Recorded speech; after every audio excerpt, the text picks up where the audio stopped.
In 67 AD, a slave named Epictetus stood silently as his master twisted his leg. He didn't beg. He didn't scream.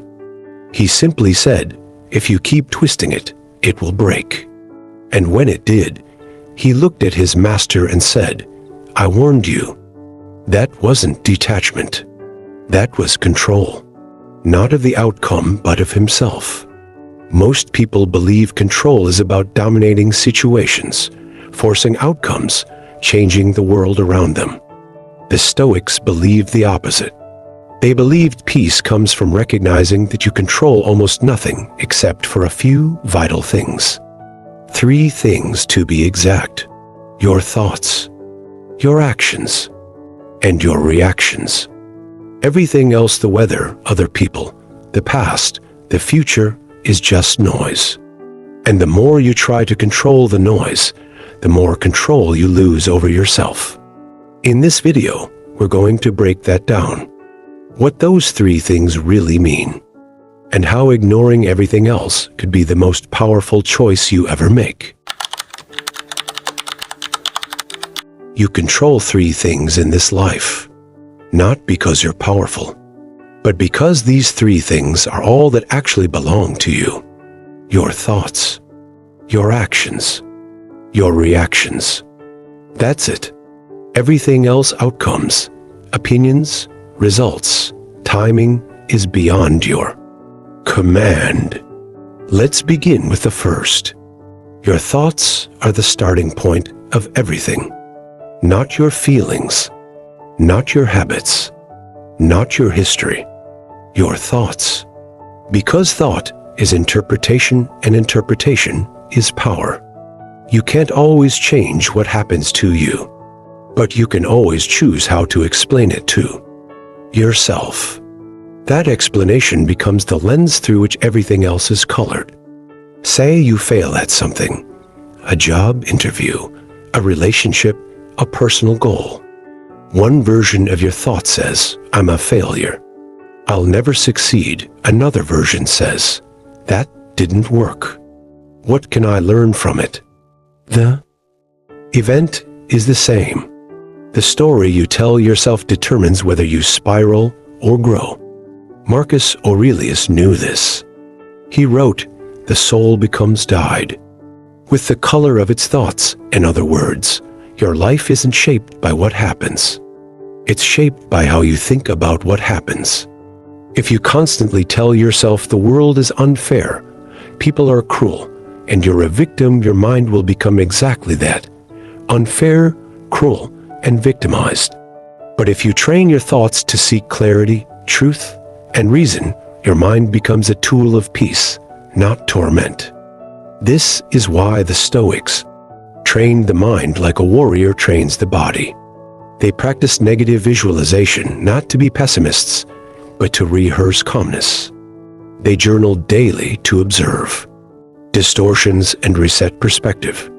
They used reframing, turning obstacles into opportunities, losses into learning. Because they knew the first battlefield is not the world, but your own mind. Actions, where integrity lives now. Let's move from thoughts to actions. In a world obsessed with outcomes, Stoicism teaches us to focus on effort. Not what happens, but how we show up to what happens. You can't control whether your business succeeds or whether your ideas are liked, but you can control how you prepare, how you execute, and how you recover. That is your domain. Epictetus said, "Don't demand that things happen as you wish.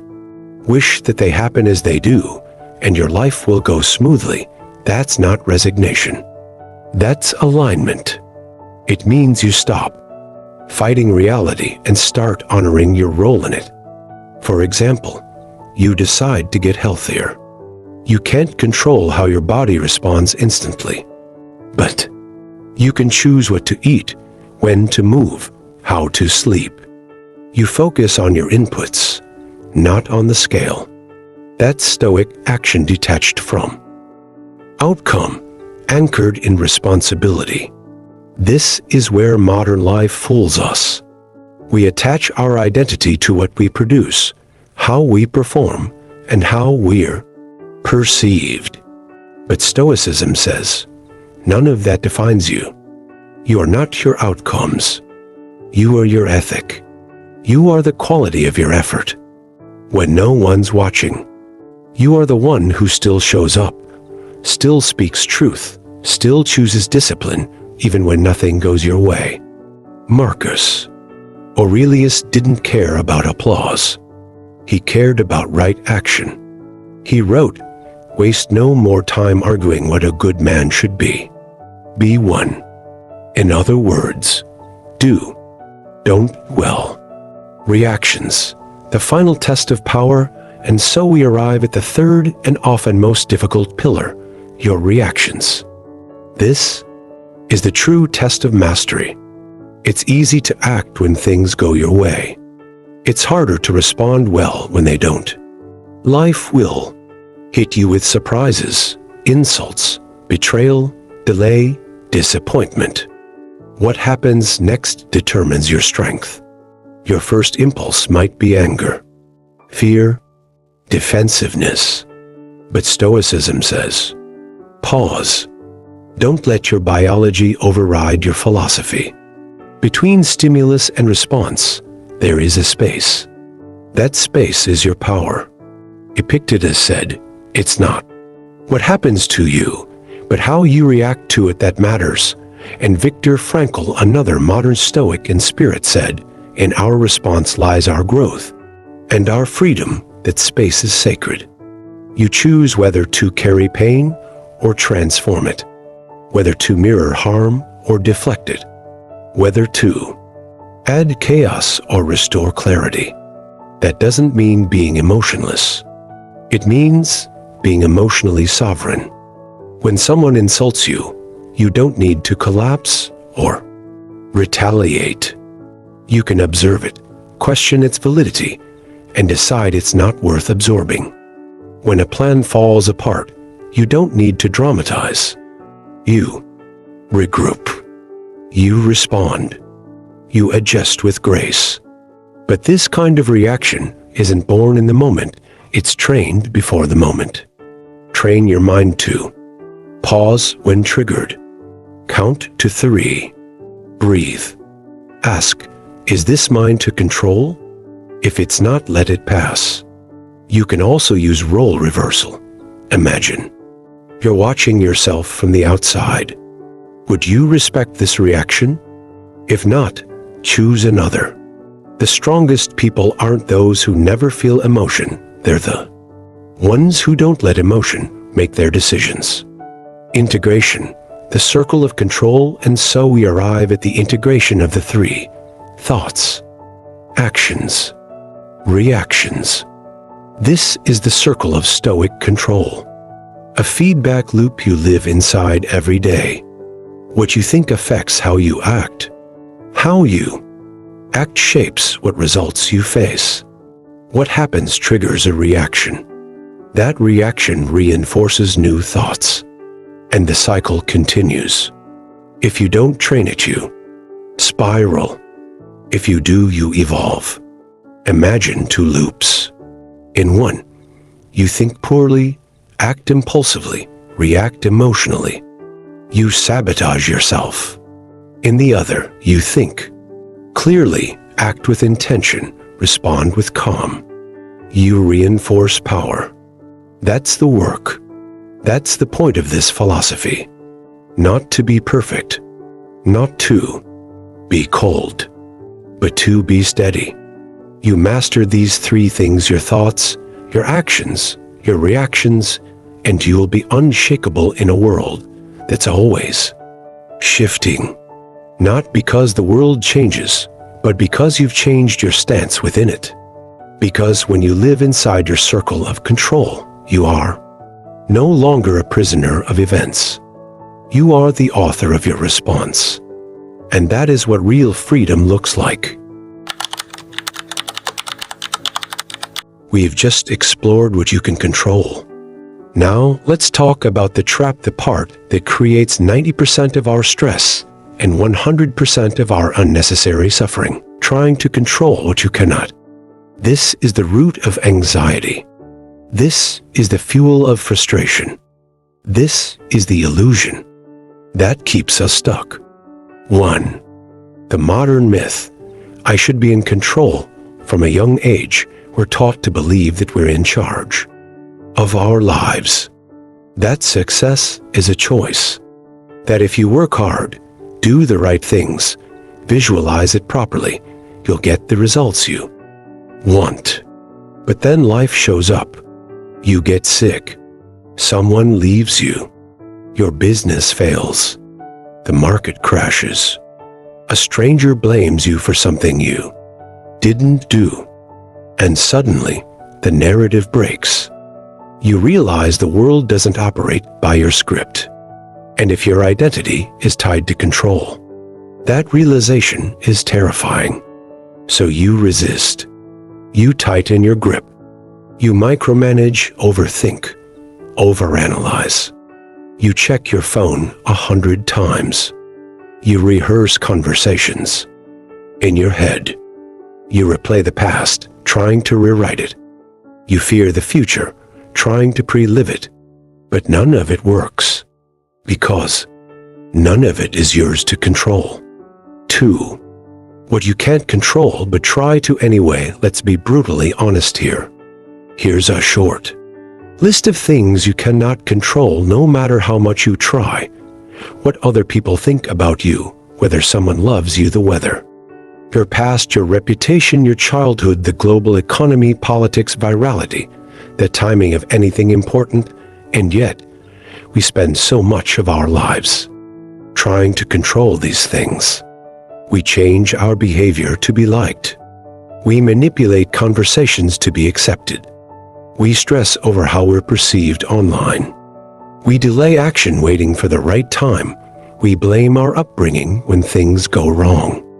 We attach to outcomes as if we're entitled to them. This is the illusion of control, believing you have power where you don't. And it's not just wrong. It's destructive. It leads to chronic anxiety. What if it doesn't go the way I planned?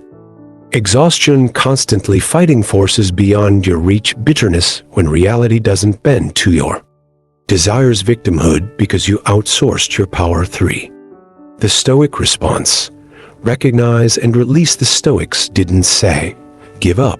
They said, let go of the illusion so you can focus on what's real. They taught that most suffering comes not from reality, but from our resistance to it. He is a wise man who does not grieve for the things which he has not, but rejoices for those which he has. Epictetus. They believe that freedom is clarity, knowing exactly where your control ends, and letting everything beyond that dissolve. Think about the mental energy you spend trying to convince someone to like you, control your partner's emotions, fix a parent or sibling, predict how a project will be received, obsess over what might go wrong. Now imagine reclaiming all that energy and reinvesting it into what you can control: your preparation, your attitude, your follow-through. That's Stoic strategy. It's not apathy. It's precision. It's saying, my sphere is here, everything beyond that is weather. I don't fight the rain. I carry an umbrella. 4. Releasing without resigning. Letting go doesn't mean giving up. Letting go means you stop clutching at control and start embracing contribution. You do your part. You speak your truth. You make the call, write the post, show up fully. But you release the need to guarantee a response. You realize that control isn't influence. It's not force. It's not fear management. It's being aligned with your role, not attached to your result. Seneca wrote, the greatest blessings of mankind are within us and within our reach. What's within you is how you prepare, how you deliver, how you hold yourself when things don't go to plan. What's not within you is how people interpret you, how long things take, how the world responds. 5. The control freak mindset, a trap in disguise. Let's talk honestly. There's a version of control that's socially rewarded today. We call it being on top of things, being high achieving, being meticulous, driven, prepared. But in many cases, it's just anxiety in a suit. We think, if I just prepare enough, I'll never fail. If I say the right thing, no one will reject me. If I read every scenario, I'll never be caught off guard. But what we're doing isn't control. It's compulsion. It's the mind's attempt to feel safe in an unsafe world by controlling everything except itself. And it backfires. Because life will break your rules. People will act irrationally. You will be misunderstood. And when your peace depends on everything going your way, you are not free. You are a prisoner of circumstance, even if you look composed on the outside. The Stoics weren't control freaks. They were discipline freaks. They believed in perfecting the self, not perfecting the world. They taught, act with full effort, then detach completely from the result, because the result is not yours. The world doesn't owe you closure, or fairness, or an explanation. Sometimes the most stoic thing you can do is take a deep breath and whisper to yourself, "This is not mine to carry." 6. The practice of release. Okay, but how do we actually do that? How do we train ourselves to stop clinging? Here are 3 practices rooted in Stoic wisdom and validated by modern psychology. The 2-column exercise on one side, right, what I control today, on the other, what I don't do this each morning. 5 minutes. It trains your attention. It brings you back to center. It's like putting a border around your mental garden to keep weeds from growing in. The more you train this, the more natural it becomes to stay in your lane and leave the rest alone. Imagine your plans falling apart, your launch failing, your message being ignored, your trip getting canceled. Don't do this to spiral. Do it to release your grip. Ask, if this fails, will I still be whole? What's my role, even if the outcome isn't ideal? How can I grow stronger, no matter what happens? This trains you to act without attachment, to give your best, without needing guarantees. As the Buddhists say, let go or be dragged. See mindful interruptions. Pick one thing each day where you'll intentionally let go of control. Let someone else choose the restaurant. Don't explain yourself in a conversation. Stop refreshing the analytics. Don't over-prepare for a meeting. Just show up. Why? Because real strength comes not from control, but from comfort in letting go. This doesn't mean being careless.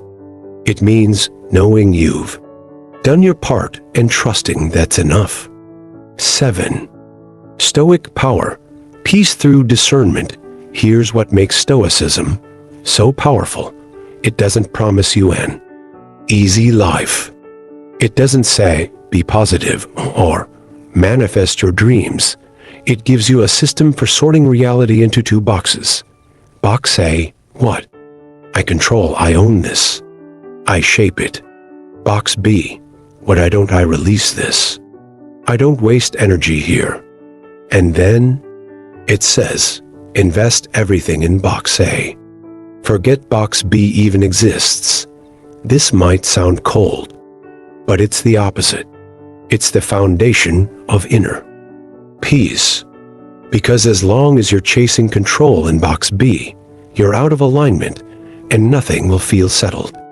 But when you accept the boundary, when you surrender what isn't yours, when you stop reaching for things that were never meant to be held, you finally get your energy back.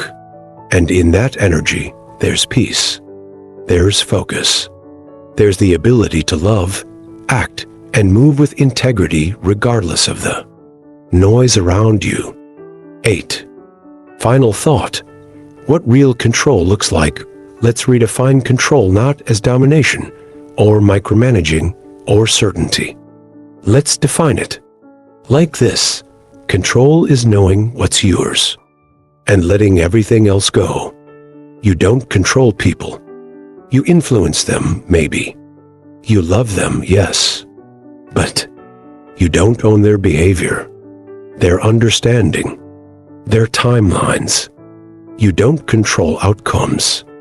You control whether you show up prepared, whether you speak clearly, whether you act with integrity. You don't control the future. You control your readiness, your adaptability, your courage to move forward anyway.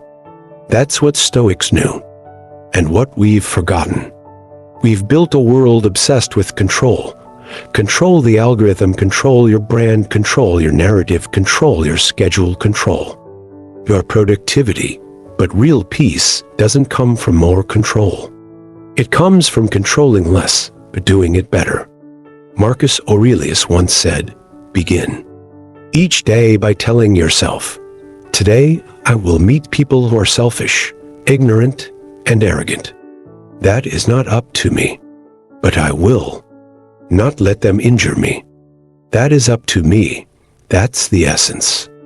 Don't try to control the wind. Trim your sails. Know your direction. And move forward steady, grounded, and free."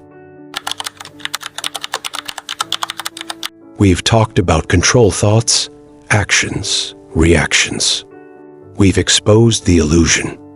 Now, let's ask the real question. What does this actually look like in real life, not in theory? In failure, in chaos, in pain, in practice. Let's begin with the emperor. Imagine you're Marcus Aurelius, the most powerful man in the world. Armies obey you. Statues are built in your name. But your empire is falling apart. There's plague, war, political betrayal. Your wife is sick. Your son is unstable. And yet, every night, you sit down and write, not orders or decrees, but this: you have power over your mind, not outside events. Realize this, and you will find strength. He couldn't control disease, war, or death, but he could control his discipline, his tone, his clarity. He ruled Rome not through force, but through inner stability. That's Stoicism. You don't need to rule an empire to understand it.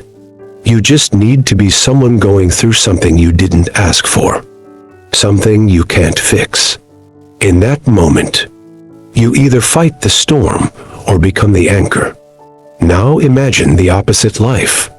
No empire, no freedom. You are a slave. Your name is Epictetus. You are beaten, sold, silenced. And still you say, no man is free who is not master of himself. They can chain your body, but not your judgment, not your virtue, not your reaction. He later earned freedom, became a teacher, and shaped the mind of Marcus himself. His lesson? Power doesn't come from status. It comes from sovereignty over the self. Even in suffering, especially in suffering you control what matters most. Fast forward to the 20th century. James Stockdale, a U.S. Navy pilot, is shot down over Vietnam. He is captured, tortured, locked in solitary for 7 years. Before the war, he had studied Epictetus. In prison, he remembered, they can break your body, but only you decide your dignity. He organized a code of resistance, helped fellow prisoners hold on to meaning, and never gave up his moral ground. When asked who didn't survive, he said, the optimists, the ones who thought we'd be out by Christmas, then Easter, then Thanksgiving. And when those dates passed, they broke his conclusion. You must never confuse faith that you will prevail with the discipline to confront the brutal facts of your current reality. Now, let's leave history. Let's talk about today. Imagine working hard for years only to be passed over for a promotion. Someone less experienced gets it. The Stoic question isn't, was this fair? It's, did I act with integrity? If yes, you move on without bitterness. Because the result was never yours. The effort was. Or imagine raising a child. You gave them love, values, stability. But they grow up and make choices you wouldn't. Stoicism doesn't mean detachment. It means holding space. It means loving without ownership. Respecting that their path is not your project. You don't control their story, only how you show up in it. Maybe you're an artist, a builder, a creator. You put work into the world, and no one sees it. The world shrugs. You ask, does it matter? The Stoic answer is, yes. Because you showed up. You honored your part. That's the only applause that counts. Marcus wrote, tie your well-being to your actions, not the results, or maybe your body is failing. Pain is present. The future is unclear. You did everything right and still this. Stoicism doesn't deny the pain, but it says the body is not the whole self. Even when all else fades, you still own your presence, your grace, your clarity. And that is not small. That is everything. Or maybe you're just overwhelmed. Emails, deadlines, delays. A stranger cuts you off. You snap. And then you pause. You remember, I control my thoughts, my actions, my reactions. That moment, not the big speech, not the crisis. That tiny pause is the heart of Stoicism. That is freedom. So no, you don't need to be a philosopher or a soldier or an emperor. You just need to be alive and willing to choose response over reaction every day. Real control isn't about power. It's about peace. Not dominating the world, but navigating it with integrity, with steadiness, with discernment. When you control what's truly yours and release what's not, you suffer less. You love better. You move wiser. Not because the world gave you peace, but because you built it from the inside out. Philosophy without practice is just decoration. The Stoic didn't write books to sound smart. They weren't trying to impress universities or start movements. They wrote because they were trying to survive with their dignity, peace, and focus intact. So the question is no longer, what do you control? The question is, how do you train that control every single day? Let's talk about how to turn this philosophy into practice. Start each morning with this mental prompt. What am I thinking right now? What am I planning to do today? What do I need to respond to wisely? This 60-second check-in reminds you, your day isn't defined by your inbox or your to-do list. It's defined by your attention and intention. You're not reacting to life. You're returning to what's yours to control. Once a week, ask yourself, where did I waste energy trying to control outcomes? Where did I lose emotional control? What thoughts or reactions pulled me away from peace? How would I reframe those moments as a Stoic? This audit trains your awareness, and awareness is 90% of mastery. You can't fix what you don't name, and you can't master what you haven't observed. When you're overwhelmed, Forget about the big picture. Zoom in. Ask, what's the next right thing I can do that is fully mine to do? Then do just that. Nothing else. This practice turns chaos into clarity. It teaches your brain to find peace through precision. You stop spiraling and start moving one small, honest, courageous action at a time. Each day, pick one thing to release. Just one. An expectation. A resentment. A craving. A desire to control something not yours. Say it out loud if needed. This is not mine to control. I release it. Track this. Write it down. Make releasing a habit, not a crisis response. If you only let go when forced to, you're reacting. But if you let go voluntarily, you're evolving. At the end of each day, take 5 minutes to journal. Pick one of these. What did I control? Well, today, where did I slip into reactivity? How did I interpret something poorly, and how could I reframe it? Did I act with courage, justice, temperance, or wisdom? This is not diary writing. It's philosophical training. Stoic control isn't just logical. It's also deeply emotional. But emotions don't need to be denied. They need to be named, felt, and guided. Here's a 3-step method. Name it. I feel angry. I feel afraid. Own it. This is my emotion. It came from my thoughts, not their behavior. Choose response. How would the best version of me respond now? You've made it this far, not just through a video, but through a journey of control. Let's gather everything we've seen. What do you control? Your thoughts, the stories you tell yourself. Your actions, what you choose to do. Your reactions, how you meet the world when it pushes back. Everything else, outcomes, opinions, timing, emotions of others. Global events, not yours. Never was. The Stoic doesn't conquer the world.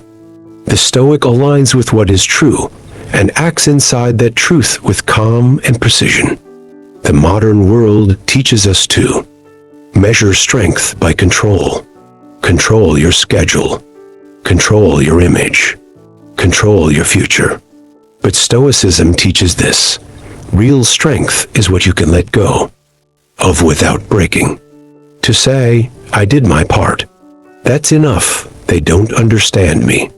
That's okay. This didn't go my way. I still choose how I respond. That is warrior calm. You don't need more knowledge. You need reminders, rituals, repetition. This week, try this. Each morning. What 3 things are mine to control today? Each evening, where did I stay in my zone? Where did I wander? Before you act, is this my work, or am I trying to control what isn't mine? Picture yourself as a sailor. You can't control the storm, but you can trim your sails. Hold the wheel. Read the sky. Steady yourself. That's Stoicism. Let's close with Epictetus. Freedom is the only worthy goal in life. It is won by disregarding things that lie beyond our control, so choose freedom. Let go of the noise. Return to your circle. Do your work quietly, daily, without applause. You'll find peace there. And more than peace, you'll find yourself.